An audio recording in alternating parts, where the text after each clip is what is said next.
प्रभु को महत् नाम धन्य हो कारण प्रभु आम मान दयानुग्रह करी 2 दिन जहाँकि आम आरुदयगिरी बाप्टिस्ट मंडल रे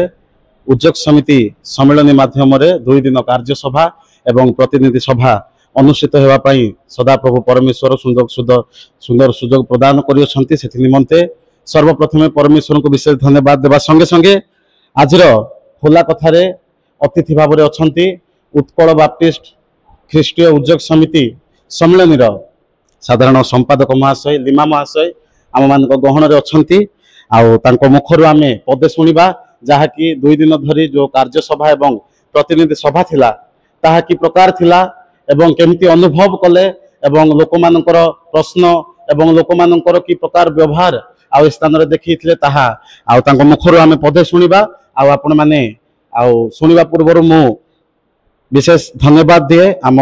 उत्कल बाप्टिस्ट उद्योग समिति सम्मेलन संपादक महाशय को आम बिनु घंट यूट्यूब परिवार तरफ आपण मानकु नमस्कार करी आम स्वागत जनावछु आउ तांको मुखर आम पदे शुणा। प्रकृत रे प्रभु को धन्यवाद देवी कारण आरुदयगिरी मंडली ख्रीष्टीय उद्योग समिति रे उद्योग सम्मेलन प्रथम कार्यसभा पुणी प्रतिनिधि सभा अनुष्ठित होगा देइछंती ताहा केवल प्रभुंकर अनुग्रह दया आम प्रथम कहवा जीवी आम सम्मेलन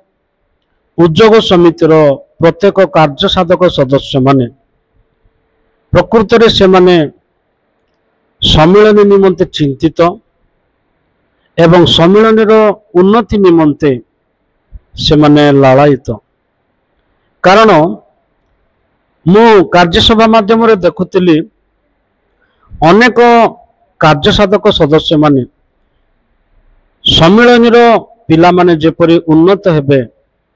एथि निमंते से माने चेष्टित आ विशेष धन्यवाद देवी आमनकर कार्य साधक सदस्य पुणी प्रतिनिधि सदस्य माननको कारण से माने सरल रे बहुत चिंता करिसंती पूरा सरल रे से माने चिंता करिसंती तेणु ए 2 दिन आमनको बहुत भल लागिला कारण प्रभु को कार्य सरल रे करा जाए से अनुसार आमनकर कार्य साधक सदस्य पुणी प्रतिनिधि सदस्य माने मध्य सुंदर भाव में प्रश्न करथिले ताहार उत्तर मध्य आमे सुंदर भाव में प्रदान करथिलु तेणु समस्ते उत्साहित धन्यवाद। विशेष धन्यवाद दिए प्रभु दास को अति सुंदर भाव में आपण मान निकट में प्रस्ताव को रखी अच्छा